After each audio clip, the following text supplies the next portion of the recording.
All right, hi. Introduce yourself. Hello, my name is Davis Limbach, and I grew up in Seattle, Washington, and I've been on this trip for the last year called the Hoop Tour, and recently joined the superhero bike ride where I'm being interviewed today.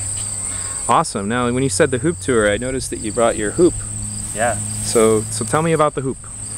Well, this hoop I was given in Cumberland, Maine, north of Portland, Maine, by some folks who I stayed with spontaneously. It's been something I've done a lot on this trip. Is I meet people in the places I go, and often make wonderful new friends. And I accepted the hoop because I felt like I wanted to start practicing. And as I've met a bunch of hula hoopers on my travels through telling them that I'm on this hoop tour, which actually isn't about hula hoops, but relates to them. Well, what's it about? I've seen that I want to get to know the hoop. The hoop tour is about participating in positive change by participating in what I call the economy of generosity, and that's putting myself in positions where I need other people's help, such as couch surfing, hitchhiking, looking for opportunities on farms to help out, and wherever I go, I offer what I'm able to give, which is my labor, my friendly companionship, just trying to be a positive presence in people's lives where there's an opening. Well, that's awesome. Now, how long have you been doing this?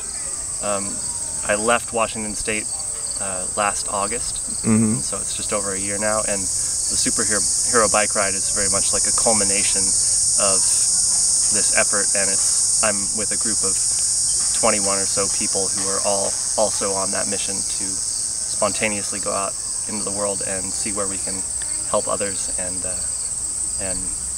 also be helped by others. That's awesome. Now, what point of your life, that precipice we were talking about off camera, what was the thing that changed you as a person, or were you always kind of lined up to be an activist? I mean, was there any one moment you can think of that made you change? I remember being raised in a family where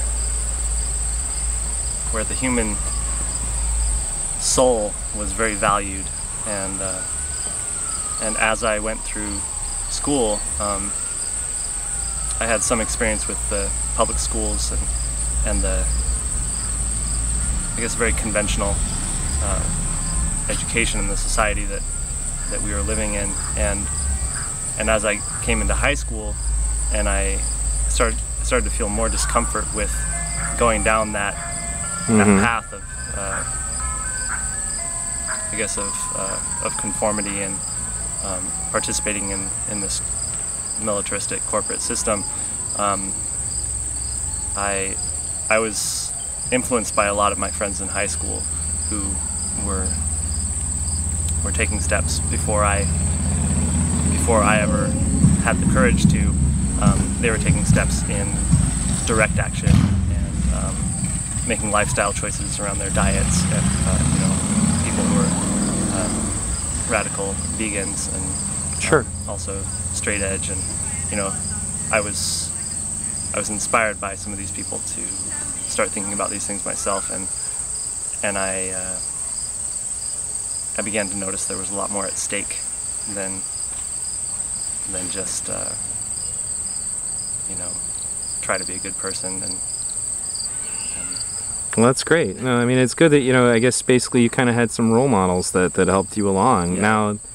Now, so you've been doing this, I guess, what was it, like for over a year you've been doing this?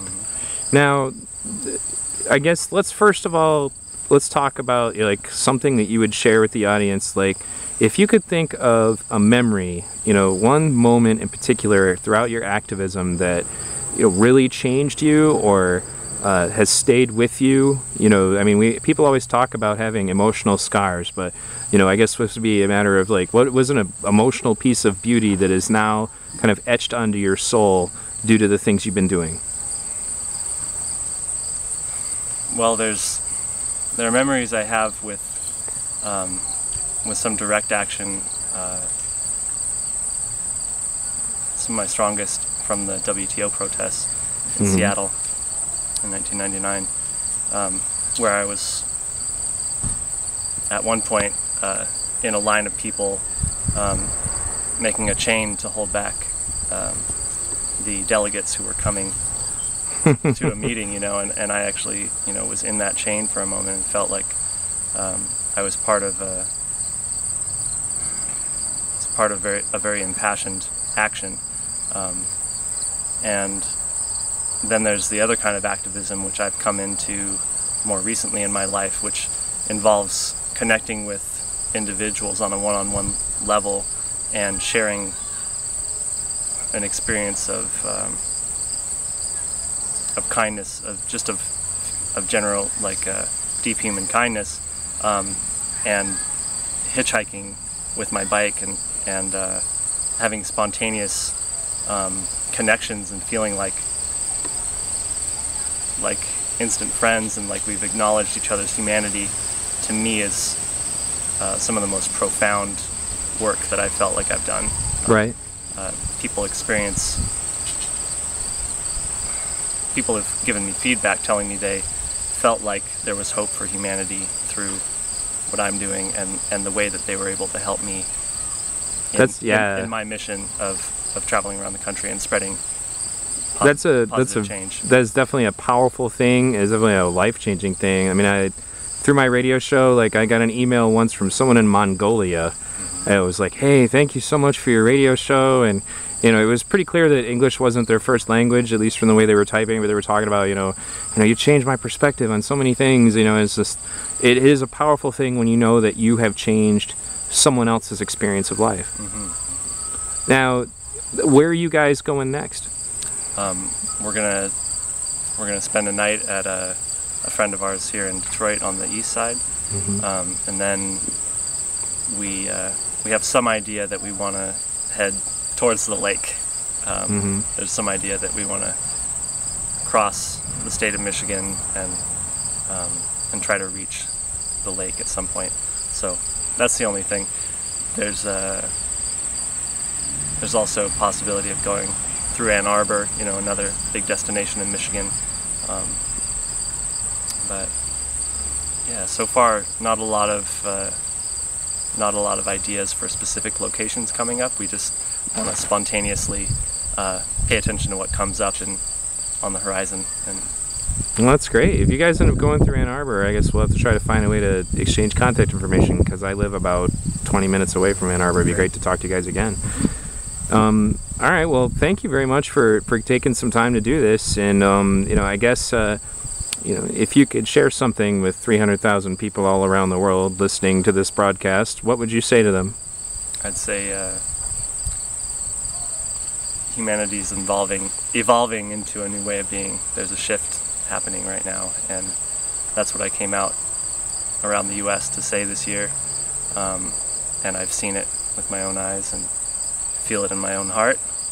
So if you feel it too, just keep doing the work to help it happen. That's awesome. I can tell just by looking at you, you've been smiling through this whole thing. You're very excited to be part of this evolution. Yes. and that's great. One more question.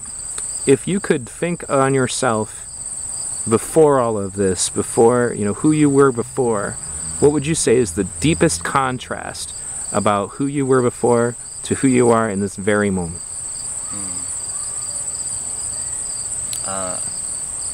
I was very addicted to a lot of things, like video games and television, sugar, and I even was a cigarette smoker for about 10 years. And now I'm free of all those addictions, and the only one that still remains a little bit is being attracted to sweets and trying to let go of that last little bit so I can, and also caffeine, Right. But I'm much more free of my addictions, and have a clarity and freedom of movement that I feel is really helpful in the work I'm doing these days. So it makes room for better addictions, like being addicted to helping people and Right. making people smile, and but all right, excellent. Thank you for sharing. You're welcome.